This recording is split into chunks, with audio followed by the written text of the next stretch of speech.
Hello friends, my self अभी और we are going to start UPSC go channel. आज थोड़ी क्या नाम है, हम पढ़ रहे हैं विजन आईएएस की मंथली मैगजीन। वहाँ पर हम अब आज से नया टॉपिक स्टार्ट करने वाले हैं और टॉपिक का नाम है इकोनॉमी के जो टॉपिक्स है। हमने ऑलरेडी पॉलिटी के टॉपिक्स ख़त्म कर दिए हैं, इंटरनेशनल रिलेशन के टॉपिक्स ख़त्म कर चुके हैं। उसके अंदर कुछ जो शॉर्ट्स है वो अभी अपन थोड़ी देर में पढ़ लेंगे। उसके अलावा और क्या टॉपिक्स अपन ने पढ़ चुके हैं, उसके अलावा बाकी सारी चीज़ें अपन ने गवर्नमेंट स्कीम्स अपन ने पढ़ ली है। धीरे धीरे करके वन बाय वन स्टेप करके अपन सारी चीज़ें कंप्लीट कर देंगे। Now the topic is economy. Economy के अंदर सबसे पहले अपन पढ़ रहे हैं क्रेडिट रेटिंग एजेंसीज। ठीक है, रेटिंग एजेंसी मूडी, उस अभी ये न्यूज़ में अभी वाई वी आर, हम रेटिंग एजेंसी को पढ़ ही क्यों रहे हैं, क्या ज़रूरत आ गई कि अब रेटिंग एजेंसी को पढ़ने की ज़रूरत है। तो rating agency Moody has affirmed a Baa3 rating on India and maintain stable outlook on the Indian economy. मैं क्रेडिट रेटिंग एजेंसी पढ़ाने से पहले आपको ये चीज़ बता देता हूँ कि क्रेडिट जो रेटिंग एजेंसी होती है उनका काम क्या होता है कि किसी भी देश, किसी भी प्राइवेट संस्था, किसी भी ऑर्गेनाइजेशन, किसी को भी रेटिंग देना उनके हिसाब से। उनके जो फैक्टर्स होते हैं वो मैं बता देता हूँ।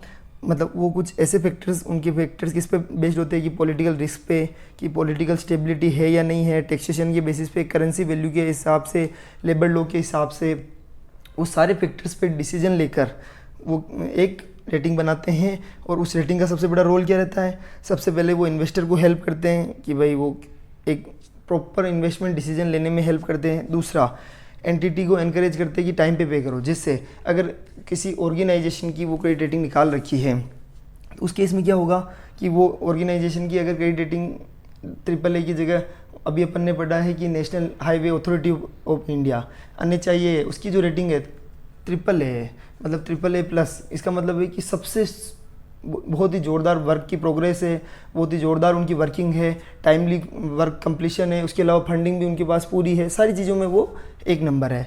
तो कहने का मतलब ये है कि अगर किसी की रेटिंग कम है तो वो अपनी रेटिंग को बढ़ाने के लिए, ताकि इन्वेस्टर्स उसमें इन्वेस्ट कर सके, उसके लिए वो क्या करेंगे, एनकरेज करेंगे एंटिटी को पे ऑन द टाइम पर पे करने के लिए।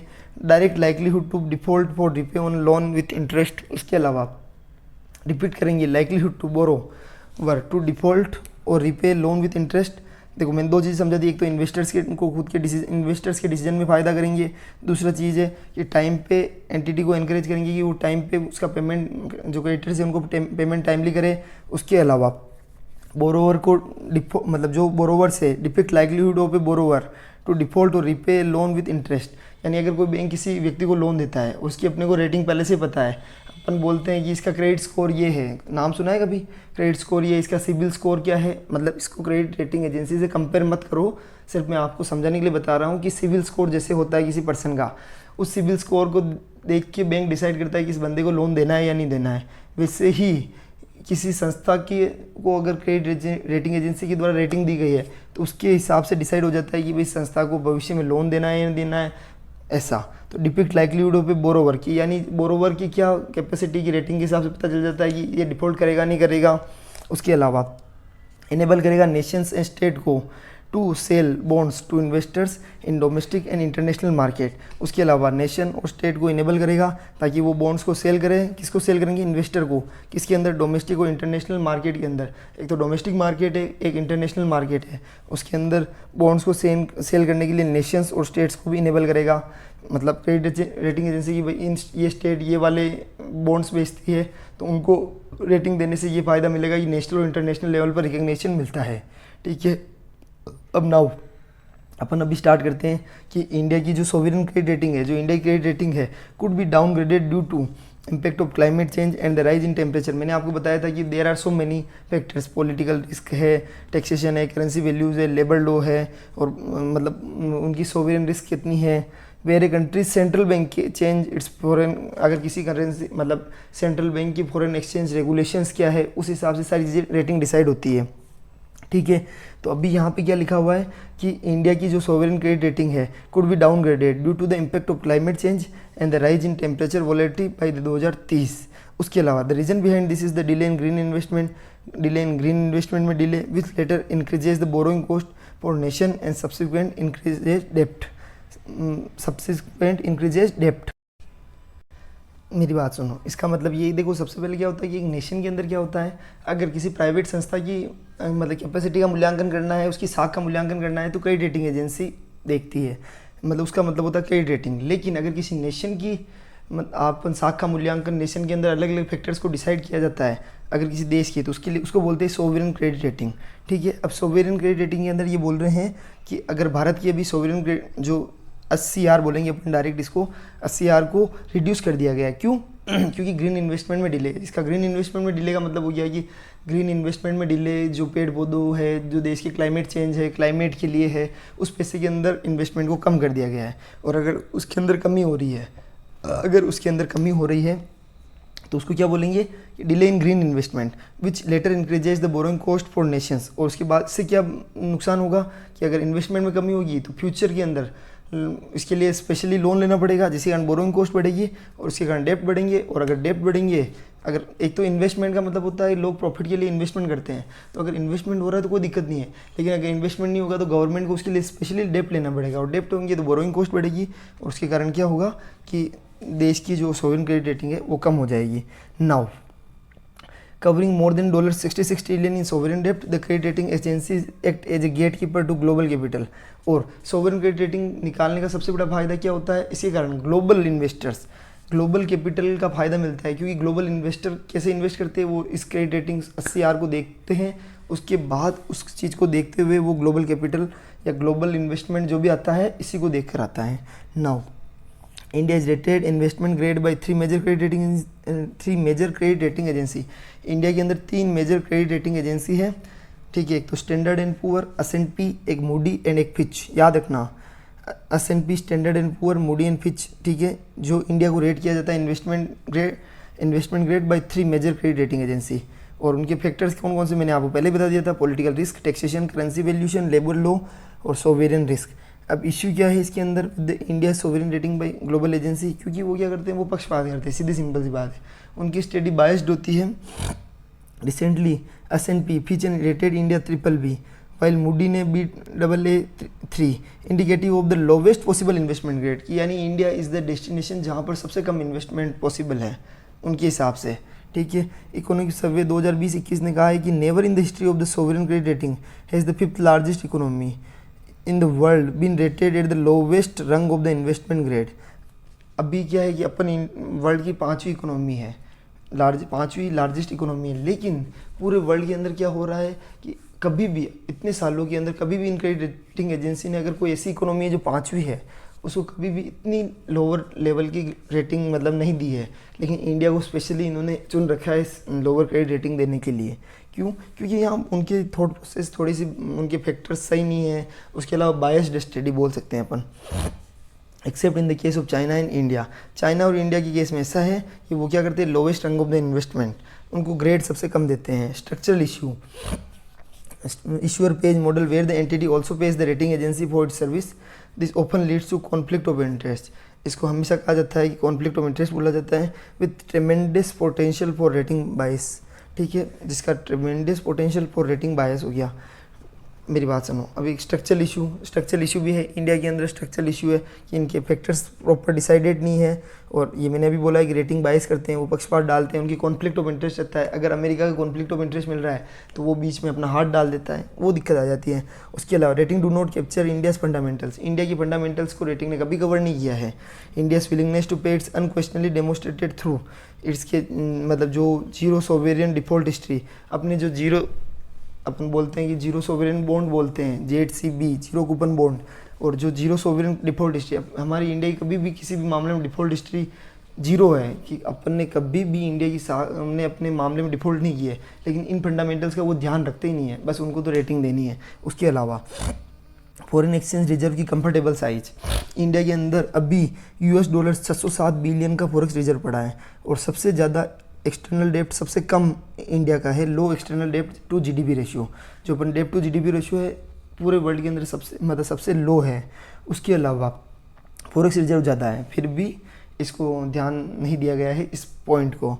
उसके अलावा India is one of the largest, और जो फॉरेन डायरेक्ट इन्वेस्टमेंट है FDI, वो उसका लार्जेस्ट रिसिपेंट कौन है? इंडिया है। हाईएस्ट फॉरेन रेमिटेंस किसके पास आती है? इंडिया के पास। लेकिन इन फैक्टर्स को डिसाइड नहीं किया जाता है, वो किसी और कुछ फैक्टर्स को डिसाइड कर देते हैं कि ये सबसे लोवेस्ट इन्वेस्टमेंट डेस्टिनेशन है इंडिया। तो ये एक तरह से बायस स्टडी है। उसके अलावा bias and subjectivity in sovereign credit rating, sovereign जो 80 आ रही है उसके अंदर बायस एंड सब्जेक्टिविटी है, specially against countries with lower rating as highlighted by economic survey. ठीक है, one study highlighted in the survey found that CRA जो क्रेडिट रेटिंग एजेंसी है वो हायर रेटिंग देती है किसको, डेवलप्ड कंट्रीज़ को, इस regardless of their macro economic fundamentals. उनके इकोनॉमिक फंडामेंटल्स बहुत कम मतलब सही नहीं है, फिर भी उनको डेवलप्ड कंट्रीज़ को क्या दिया जाता है, हाई रेटिंग दी जाती है। लेकिन जबकि इंडिया को नहीं दी जाती है। इन इंडिया जो सेबी है, सेबी रेगुलेट करता है all credit rating agency. India के अंदर की जो भी क्रेडिट रेटिंग एजेंसी है उनको रेगुलेट कौन करता है, SEBI. Under the SEBI credit rating agency regulation 1990 and there are 7 credit rating agency in India के अंदर। एक तो क्रिसिल, एक केयर, एक इक्रा, उसके अलावा Acuite and rating, Brickwork rating, India rating and research private limited, Infomerics valuation and rating private limited. What they do मतलब ये क्या काम करते हैं, व्हाट डू दे डू यानी ये क्या काम करते हैं, तो एम्पावर मार्केट पार्टिसिपेंट को एम्पावर करते हैं, पब्लिक ओपिनियन बनाने का काम करते हैं, अनबाइस्ड ओपिनियन बनाने का काम करते हैं, फाइनेंशियल मार्केट को ग्रो करने में मदद करते हैं। उसके अलावा इंडिविजुअल और कंपनी की क्रेडिट वर्थिनेस, एक तो इंडिविजुअल है एक कंपनी है, उसकी क्रेडिट वर्थिनेस को असेस और इवेल्यूट करते हैं। इवेल्यूट और असेस करते हैं किसको, इंडिविजुअल और कंपनी की क्रेडिट वर्थिनेस। एक तो इंडिविजुअल का मतलब कौन है, खुद व्यक्ति, और कंपनी की जो क्रेडिट वर्थिनेस है उसको असेस करने का काम भी यही करते हैं। ठीक है, उसके अलावा अभी इसके अंदर मतलब इशू और कौन कौन से हैं, procyclic nature of credit rating के प्रोसाइक्लिकल नेचर, और एक potentially adverse impact, procyclic nature of credit rating हो जाएंगे, can have a potentially adverse impact on economies and can affect equity and डेप्ट जो foreign portfolio investment flow of developing countries. मेरी बात सुनो, इसके अंदर क्या होता है कि can have a potentially adverse impact on economies. अगर ये क्रेडिट रेटिंग का सबसे बड़ा इशू क्या है, इनका एडवर्स इम्पैक्ट होता है इकोनॉमी पे। इन पर इतना फोकस किया जाता है कि इन्हीं को देख के किसी कंट्रीज़ को डिसाइड कर लिया जाता है, उस पर जजमेंट बना लिया जाता है, और वो इक्विटी एंड डेप्ट फॉरेन पोर्टफोलियो इन्वेस्टमेंट है उसकी फ्लो ऑफ डेवलप्ड कंट्रीज़ उसको भी क्या ना अफेक्ट करता है और डैमेज करता है और क्राइसिस को वर्सनिंग करता है। उसके अलावा complete regulatory void in global CRA, global जो CRA हैं उसके अंदर complete regulatory void in global CRA जो ग्लोबल क्रेडिट रेटिंग एजेंसी है उसके अंदर कोई भी रेगुलेटरी कंप्लाइंस नहीं है। कहने का मतलब है कि वहाँ पर एक ट्रांसपेरेंट मैकेनिज्म का वहाँ में लेकिंग है। उसके अलावा वहाँ कोई ऐसी कोई ग्लोबल बॉडी नहीं है जो इनको कंट्रोल कर सके, इनके फैक्टर्स को डिसाइड कर सके, ऐसा कुछ है नहीं। ठीक है, अभी वे हाइट क्या हो सकता है, तो यहाँ पर एक ग्लोबल सुपर रेगुलेटर और क्रेडिट रेटिंग एजेंसी होना चाहिए, जैसे इंडिया के अंदर सेबी है वैसे ही वर्ल्ड वाइड एक ऐसी कोई सुपर रेगुलेटरी बॉडी बनानी चाहिए जो क्रेडिट रेटिंग एजेंसी को मतलब रेगुलेट करे। उससे क्या होगा, फैक्टर्स डिसाइड हो जाएंगे ग्लोबल लेवल पर, फैक्टर डिसाइड हो जाएंगे, किसी भी कंट्रीज़ को अपनी इच्छा से रेटिंग नहीं दी जा सकती, एक स्टैंडर्डाइज्ड फैक्टर्स होंगे वो ही डिसाइड करेंगे कि कैसे क्या आगे प्रोसेस रहेगी। रिड्यूस करें dependency on credit rating in regulations, credit rating पे जो रेगुलेशन है उसकी डिपेंडेंसी को रिड्यूस करना, लॉन्ग टर्म रेटिंग देना, इंप्रूव करना ट्रांसपेरेंसी ऑफ CRA मेथोडोलॉजी।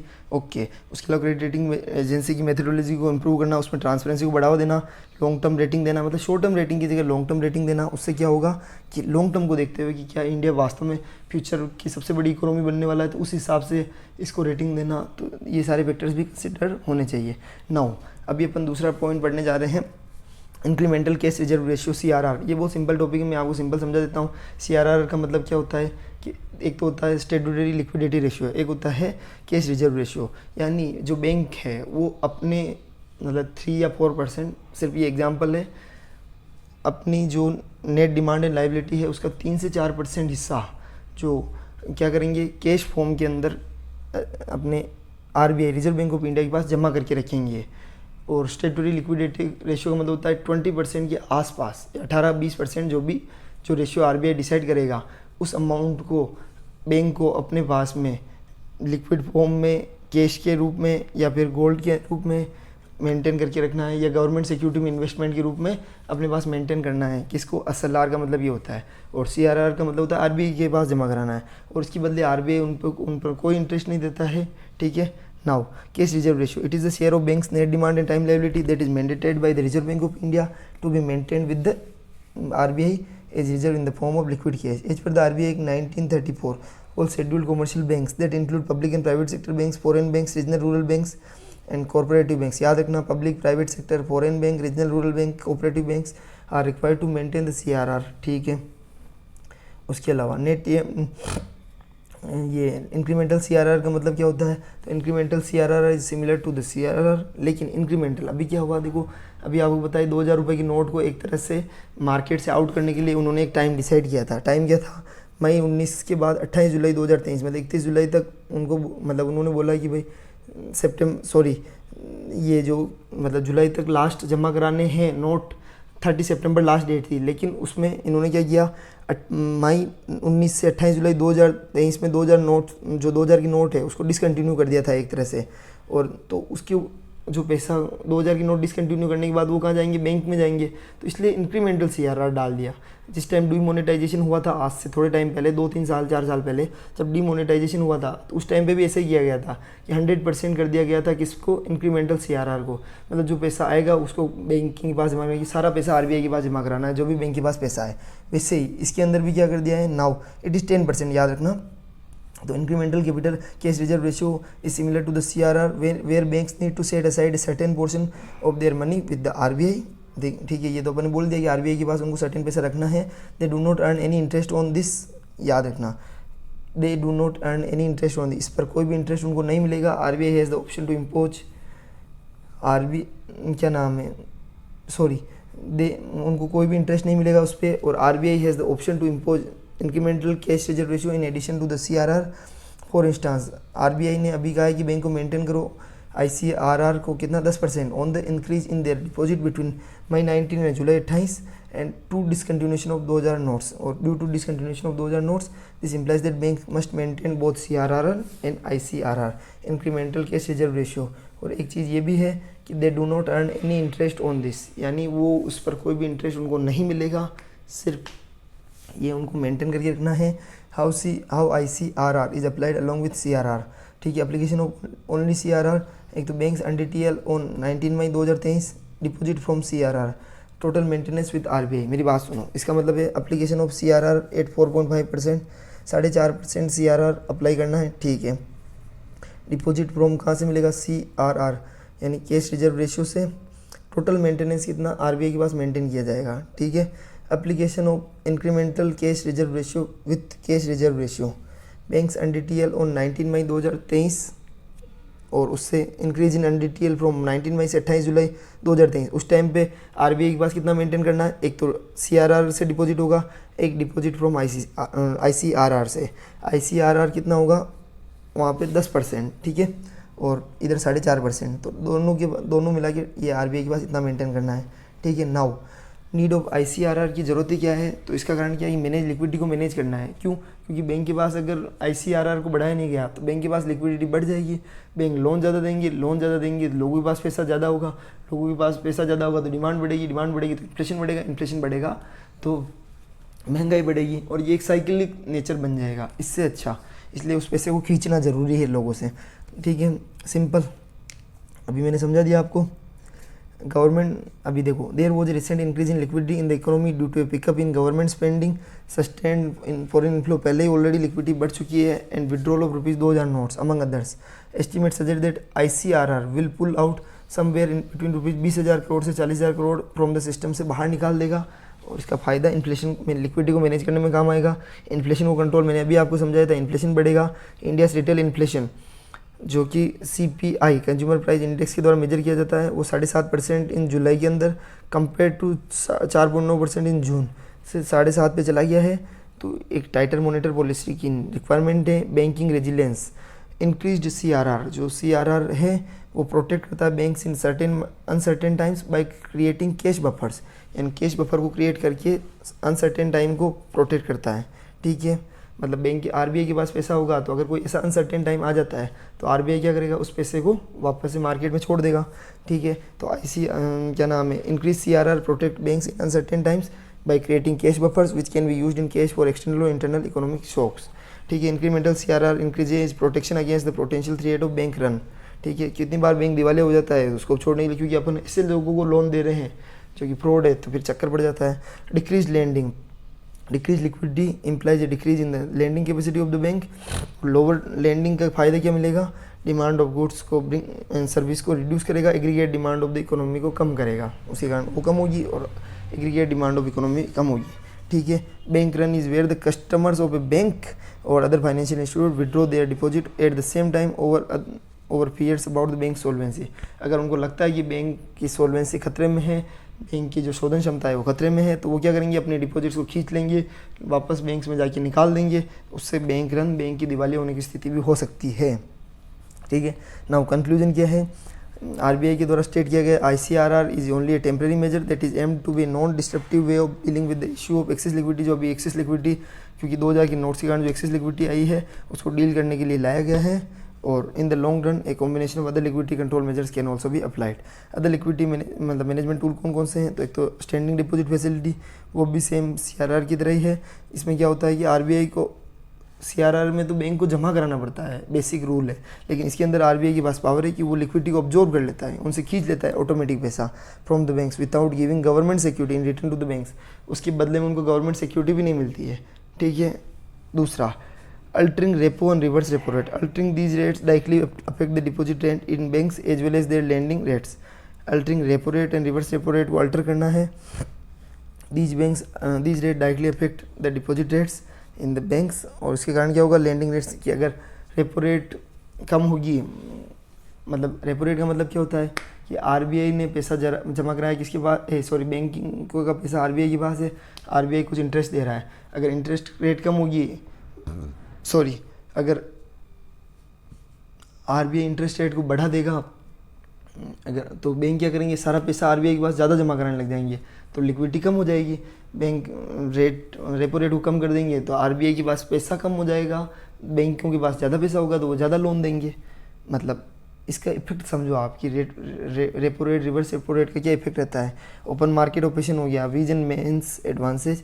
अपन ऐसा करेंगे एक दिन स्पेशली जो असल आर है, सीआरआर है, असल मतलब, और ये स्टैंडिंग डिपॉजिट फैसिलिटी है, रेपो रेट है, रिवर्स रेपो रेट है, इसको एक्सप्लेन करने के लिए एक शॉर्ट वीडियो लेके आएंगे ताकि ये सारी चीज़ें आपको आसानी से समझ में आ जाए। ओपन मार्केट ऑपरेशन हो गया, ways and means advance. It is a temporary loan facility to the central and state government. ये एक टेम्प्रेरी लोन फैसिलिटी है, ठीक है, to the central and state government. Central government and state government के लिए temporary loan facility, याद रखना। It is temporary loan facility किसके लिए, एक तो सेंट्रल के लिए एंड स्टेट गवर्नमेंट के लिए। वेज एंड मीन्स एडवांसेज, ठीक है, एडवांस देखिए। चलो ज़्यादा कोई बड़ी बात नहीं थी, मतलब मैं आपको बता रहा हूँ लिक्विडिटी मैनेजमेंट टूल कौन कौन से, इसको लिए आपको स्पेशली इसमें देखिए 1 लाइन का आंसर दे रखा है, लेकिन आपको समझाने के लिए मैं क्या करूँगा, स्पेशली आपके लिए एक पूरा वही लेके आऊँगा लेक्चर 10 मिनट का, 15 मिनट का, ज़्यादा नहीं होगा बड़ा, और इसमें आपको सारी चीज़ें इससे रिलेटेड इकोनॉमी के सारे टॉपिक अपन पढ़ लेंगे, ठीक है। चलो अगर अभी देखता हूँ मैं, अभी पढ़ा सकता हूँ तो अभी देख लेते हैं, देखिए तो अभी भी आपको समझ में आ जाएगा तो आपके लिए बेनिफिशियल रहेगा। सबसे पहले अपन टॉपिक पढ़ रहे हैं, अभी अपन ने ये 4 चीज़ें हैं अपने पास, तो अभी मैं इसको आपको आराम से समझा रहा हूँ। लिक्विडिटी को कंट्रोल करने के लिए मेजर्स कितने टाइप के होते हैं, एक तो होते हैं क्वालिटेटिव मेजर्स, एक होता है क्वांटिटेटिव मेजर्स, ठीक है, याद रखना क्वालिटेटिव और क्वांटिटेटिव। क्वांटिटेटिव मेजर्स के अंदर आता है सीआरआर, कैश रिजर्व रेशियो, दूसरा आता है स्टेटूटरी लिक्विडिटी रेशियो, एसएलआर बोलते हैं जिसको, बैंक रेट आता है, रेपो रेट आता है, रिवर्स रेपो रेट आता है, मार्जिनल स्टैंडिंग फैसिलिटी आता है, उसके अलावा स्टैंडिंग डिपॉजिट फैसिलिटी आता है, ओपन मार्केट ऑपरेशन आता है, और लॉन्ग टर्म रेपो ऑपरेशन। ये इस तरह के मतलब 7 से 8 से 9 पॉइंट आते हैं जिसमें अपन long term repo operation, open market operation, जो भी अपन ये 4 टॉपिक पढ़ रहे हैं ना, वही SDF standing deposit facility, marginal standing facility, repo rate, reverse repo rate, bank rate, ऐसा। और क्वालिटेटिव होता है उपाय, उसके अंदर margin requirement, consumer credit regulation, credit rationing जो अपन बोलते हैं ना, क्रेडिट राशनिंग यानी क्रेडिट का अलोकेशन कि भाई किसको कितना, प्रायोरिटी सेक्टर लेंडिंग बोलते हैं उसको कि भाई प्रायोरिटी सेक्टर को 40% देना है, बच्चों को कितना % देना है, मॉरल सोशल नैतिक दबाव भी डालते हैं, डायरेक्ट एक्शन। अभी मैं आपको सिंपल से समझा देता हूँ। आज मेरा विचार था कि पहले मैं इंटरनेशनल रिलेशन के कुछ टॉपिक्स को कंप्लीट करने का मूड था, लेकिन नाउ अगर अपन इस टॉपिक को खत्म कर ही देते हैं साथ के साथ ताकि आपको बेनिफिट मिल जाएगा, ठीक है। पहला बैंक रेट, वह दर जिस पर मतलब बैंक रेट का मतलब क्या होता है कि जिस पर आरबीआई क्या करता है, बैंकों को अगर लॉन्ग टर्म लोन चाहिए तो कौन देगा, आरबीआई, तो वो जिस रेट पे देगा उसको बोलते हैं बैंक रेट। इसको क्या बोलते हैं, इसका दूसरा नाम पैनल रेट भी बोलते हैं इसको। और अगर सीआरआर और एसएलआर का कोई पैनल नहीं करता है, कोई भी बैंक ऐसा है तो बैंक चाहे तो इस रेट को बढ़ा भी सकता है, ठीक है। और वर्तमान में अभी क्या चल रहा है कि जो मार्जिनल स्टैंडिंग फैसिलिटी की जो रेट है और बैंक रेट है दोनों बराबर है। सीआरआर अपन ऑलरेडी पढ़ चुके हैं कि बैंक अपनी कुछ जमाओं को, जो कुछ जमाएँ होती है उसके मतलब क्या करता है, 3% या 4% के आसपास, अभी 4.5% है किसका, net demand and time liabilities का, किसके पास जमा कराता है, आरबीआई के पास। आरबीआई उस पर कोई ब्याज नहीं देता है, और इस क्या नाम है अभी मतलब वो 4.5% जो अभी अपन ने पढ़ा वो है। एसएलआर का मतलब मैंने आपको बताया था कि bank net demand and time liability का कुछ पोर्शन यानी जो 18 से 20% होता है, ठीक है, उसको कहाँ रखना है, अपने खुद के पास रखना है, किसमें, लिक्विड फॉर्म के अंदर। और लिक्विड फॉर्म का मतलब गोल्ड के अंदर, कैश के अंदर, गवर्नमेंट सिक्योरिटी के अंदर। इस पर बैंकों को ब्याज मिलता है क्योंकि ऑलरेडी अपन ने गवर्नमेंट सिक्योरिटी में इन्वेस्ट कर रखा है, तो उसका ब्याज मिलेगा ऑब्वियस है, क्योंकि अपना इन्वेस्टमेंट किसमें, गवर्नमेंट सिक्योरिटी, तो गवर्नमेंट वाला पैसा तो मिलना ही है, ठीक है। लिक्विडिटी एडजस्टमेंट फैसिलिटी, उसके अंदर क्या होता है, ये 2000 से चालू किया गया है और इसमें रेपो मार्केट को विकसित किया गया। अब उसके अंदर दो चीज़ें हैं लिक्विडिटी एडजस्टमेंट फैसिलिटी में, एक तो रेपो रेट, एक होता है रिवर्स रेपो रेट।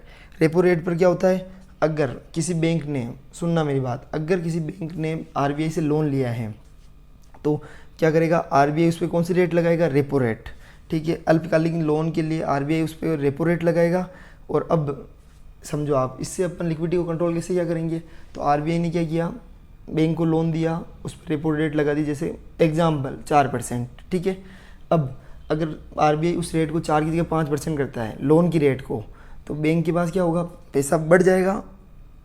बैंक के पास क्या होगा, अगर मतलब 4 की जगह 5% कर दिया तो बैंक की रेट महंगी पड़ेगी, तो बैंक अपने कस्टमर्स की रेट भी बढ़ाएगा। बैंक 8 की जगह 9% कर देगा, 9 की जगह 10% कर देगा, और उसका सीधा इम्पैक्ट किस पे आएगा कि अगर लोन की रेट बढ़ेगी तो लोग लोन कम लेंगे, लोग लोन कम लेंगे, इन्वेस्टमेंट कम करेंगे, डिमांड कम करेंगे, तो इन्फ्लेशन पे कंट्रोल होगा। और सेम उसके रिवर्स रेपो रेट होती है, उसके अंदर क्या होता है कि अगर बैंकों के पास एक्स्ट्रा पैसा है तो फिर क्या करते हैं, वो बैंक में जमा कर देते हैं, तो मतलब आरबीआई में जमा कर देते हैं, तो आरबीआई उस पर क्या करेगा, आरबीआई उस पर ब्याज देगा, किसको, बैंकों को देगा, और उसको रिवर्स रेपो रेट बोलते हैं। अब जैसे कि अगर आरबीआई ब्याज देगा, ठीक है, अगर बैंक आरबीआई ब्याज ही कम दे रहा है, सोचो 2 मिनट के, अगर आरबीआई कम ब्याज दे रहा है तो फिर बैंक क्या करेंगे, मतलब इसको भी रिवर्स रेपो रेट का भी यूज करके लिक्विडिटी को कंट्रोल किया जा सकता है। आरबीआई अगर कम ब्याज दे रहा है तो आरबीआई उस पर ज़्यादा ब्याज देने लग जाए, फॉर एग्जांपल 3% की जगह 7% देने लग जाए, तो बैंक क्या करेंगे, अपना पैसा आरबीआई के पास जमा कराएंगे, क्योंकि देखो कस्टमर में को पैसा देने पर तो रिस्क है, तो फिर क्या करेंगे, सारा पैसा आरबीआई में जमा कराएंगे, तो लोगों को पैसा कम मिलेगा, उसके कारण लिक्विडिटी कम होगी, तो इन्फ्लेशन पे कंट्रोल हो जाएगा, ठीक है। आपको समझ में आ रहा है। और रेपो रेट के अंदर एक छोटी सी चीज़ याद रखना कि बैंक आरबीआई के पास क्या करता है, सरकारी जो गवर्नमेंट सिक्योरिटी को गिरवी रखता है, और लेकिन एसएलआर वाली जो गवर्नमेंट सिक्योरिटी उसको गिरवी नहीं रख सकता है, लेकिन आपको गवर्नमेंट सिक्योरिटी को वहाँ गिरवी रखना पड़ेगा, उसके बदले ही रेपो रेट के अंदर जो अल्पकालिक लोन है, शॉर्ट टर्म लोन है, वो दिया जाएगा, और उस पर आरबीआई को क्या मिलेगा, ब्याज, ठीक है। एक होता है मार्जिनल स्टैंडिंग फैसिलिटी, इसे 2011 में शुरू किया गया था, ठीक है। उसके अलावा आरबीआई क्या करता है, बैंकों को 1 दिन के लिए लोन अवेलेबल करवाता है, तथा उस ब्याज दर को क्या बोलते हैं, मार्जिनल स्टैंडिंग फैसिलिटी कहा जाता है। इसके अंदर एसएलआर की जो गवर्नमेंट सिक्योरिटी है उसको भी गिरवी रखा जा सकता है, ये भी पेनल रेट की तरह है, इसको दंडात्मक रेट की तरह है। इसमें मिनिमम मतलब क्या नाम है, लोन कितना होगा, 1 करोड़ का, और मैक्सिमम डिपॉजिट कितनी हो सकती है, मार्जिनल स्टैंडिंग फैसिलिटी में नेट डिपॉजिट का 3% मैक्सिमम लोन दिया जा सकता है। लोन 1 करोड़ के गुणांक में होना चाहिए, ठीक है, याद रखना। अब होता है ओपन मार्केट ऑपरेशन, यानी खुले बाजारी प्रक्रिया, इसमें गवर्नमेंट सिक्योरिटी खरीद व बिक्री की जाती है। कौन खरीदता बेचता है, आरबीआई खुद ही किसी और प्लेयर के थ्रू खरीदता बिचवाता है मार्केट के अंदर। अगर आरबीआई को लगता है कि क्या नाम है, जैसे फॉर एग्जांपल फॉरेक्स रिजर्व के डिमांड और सप्लाई उसकी रेटें बढ़ रही है, तो क्या करेंगे, आरबीआई खुद उनको खरीद लेगा। अब मार्केट के अंदर अगर मतलब अगर उसकी डिमांड बहुत ज़्यादा बढ़ रही है तो आरबीआई क्या करेगा, उसकी सप्लाई बढ़ा देगा, बेच देगा अपने पास जो फॉरेक्स रिजर्व है, उसके कारण उसकी मतलब सप्लाई बढ़ने से क्या होगा, डिमांड बराबर हो जाएगी डिमांड, और उससे उसकी रेट रिड्यूस हो जाएगी। अगर आरबीआई को लगता है कि रेट ज़्यादा ही कम हो रही है तो आरबीआई क्या करेगा, उनको परचेज करेगा। परचेज करने से क्या होगा, मार्केट के अंदर सप्लाई कम हो जाएगी, डिमांड बढ़ जाएगी, उसके कारण ये इसकी क्या कहते हैं, गवर्नमेंट से जो फॉरेक्स रिजर्व है उसकी रेटें वापस बढ़ जाएगी। उसी तरह सेम सिस्टम गवर्नमेंट सिक्योरिटी को भी बढ़ाया घटाया जा सकता है। एलटीआरओ एक होता है लॉन्ग टर्म रेपो ऑपरेशन, नाम नहीं सुना होगा, मैं बता देता हूँ, 2020 में शुरू किया गया था। इसके अंदर लिक्विडिटी कंट्रोल किया जाता है, ठीक है। इसके अंदर लॉन्ग टर्म का लोन अवेलेबल करवाया जाता है, और उसकी रेट किसके बराबर होती है, रेपो रेट के बराबर। इसके अंदर 1 साल से 3 साल के लोन अवेलेबल करवाए जाते हैं, 2 चरणों में इसे लागू किया गया। एक तो पहले चरण में 1 लाख करोड़ दिए जाएंगे, दूसरे चरण में इसमें 50,000 करोड़ दिए जाएंगे। ठीक है, अब इसके अंदर भी एक targeted long term repo operation भी होता है। इसके अंदर क्या होता है, लॉन्ग टर्म लोन अवेलेबल करवाए जाते हैं। ठीक है, आरबीआई ने बैंकों को मतलब टारगेट दे रखे हैं कि भाई आपको इस सेक्टर को इतना पैसा देना है, इस सेक्टर को इतना पैसा देना है, इसलिए इसको targeted long term repo operation भी कहा जाता है। ठीक है, एक होता है स्टैंडिंग लिक्विडिटी फैसिलिटी, उसमें मैंने अभी आपको समझा ही दिया था कि बैंक के द्वारा बैंक क्या करता है, आरबीआई चाहे तो लिक्विडिटी को ऑब्जर्व कर सकता है और मतलब उसके ये इसके अंदर क्या है कि सरकारी प्रतिभूतियाँ गिरवी रखने की आवश्यकता नहीं है। इसके अंदर बैंक चाहे तो लिक्विडिटी को ऑब्जर्व कर लेगा और गवर्नमेंट सिक्योरिटी को ऑब्जर्व करने की ज़रूरत नहीं है। और ये अप्रैल 2022 में चालू हुआ था। ठीक है, लॉन्ग टर्म रेपो ऑपरेशन जो अपने पढ़ा था LTRO, उसके अंदर भी एक मतलब किसी स्पेसिफिक सेक्टर को दिया जाएगा इतना प्रतिशत, तो उसको targeted long term repo operation बोलते हैं। ठीक है, ये आप आज के लिए मेरे हिसाब से कंप्लीट है। 30 मिनट का हो चुका है लेक्चर। एक क्वालिटेटिव मेजर्स अपन कल पढ़ लेंगे, उसमें भी 5-6 पॉइंट्स है। उसके अलावा अपने को और टॉपिक क्या पढ़ना है, मतलब इसके अलावा एक टॉपिक लास्ट और पढ़ना है अपने को। उस टॉपिक मतलब जो इंटरनेशनल रिलेशन है उसकी शॉर्ट्स को कंप्लीट करना है, जो वो अपन करते जाएंगे और आगे बढ़ते जाएंगे। एक चीज़ और समझ लेना, एक net demand and time liability होता है। उसका मतलब होता है कि कितनी डिमांड और कितनी लायबिलिटी किसकी, बैंक की कितनी नेट डिमांड है और लायबिलिटी कितनी है, बैंक के पास कितने डिपॉजिट्स किसके पड़े हैं, क्या नाम है, अपने कस्टमर्स के। तो difference between the sum of demand and the time, sum of demand and time liability of a bank, क्या नाम है, and the deposit in the form of set held by the other bank. Other bank के द्वारा जो तो deposit है plus खुद के मतलब difference between the sum of demand and time liability. Deposit of bank की कितनी पास कितनी डिपॉजिट पड़ी है, एक तो क्योंकि डिमांड एंड टाइम लायबिलिटी, ऐसी डिमांड एंड टाइम लायबिलिटी जैसे एफडी के रूप में कैसा कितना पैसा पड़ा है, उसके अलावा कस्टमर का कितना डिपॉजिट अपने पास पड़ा है, पहला पॉइंट। उसमें से माइनस कर दो deposit in the form of assets. अगर अदर बैंक के पास अपनी उस बैंक की डिपॉजिट पड़ी है अदर बैंक के पास, उसको घटा दो और कस्टमर की डिपॉजिट टोटल डिपॉजिट में से दूसरे बैंक के पास जो अपनी डिपॉजिट एसेट के रूप में पड़ी उसको घटा दो, उसको बोलते हैं net demand and time liabilities. ठीक है, ये टॉपिक मेरे हिसाब से आज के लिए कंप्लीट है। अपन रिमेनिंग टॉपिक कल सुबह अपलोड कर दूंगा मैं आपके मॉर्निंग में। धीरे धीरे अपन सारी चीज़ें कंप्लीट करते जाएंगे। मेरा तरीका सेम रहेगा यही। अगर आपको कुछ इश्यू आता है तो आप मुझे प्लीज़ चैनल को सब्सक्राइब कीजिए, शेयर कीजिए, कमेंट कीजिए, हम उसको तुरंत रिजोल्व करेंगे और धीरे धीरे नए टॉपिक्स के साथ आएंगे और इनको सारी चीज़ों को कंप्लीट करेंगे। अगर आपको स्पीड कम लगती है तो आप 1.25 की स्पीड से भी देख सकते हैं। जय हिंद, जय भारत, भारत माता की जय।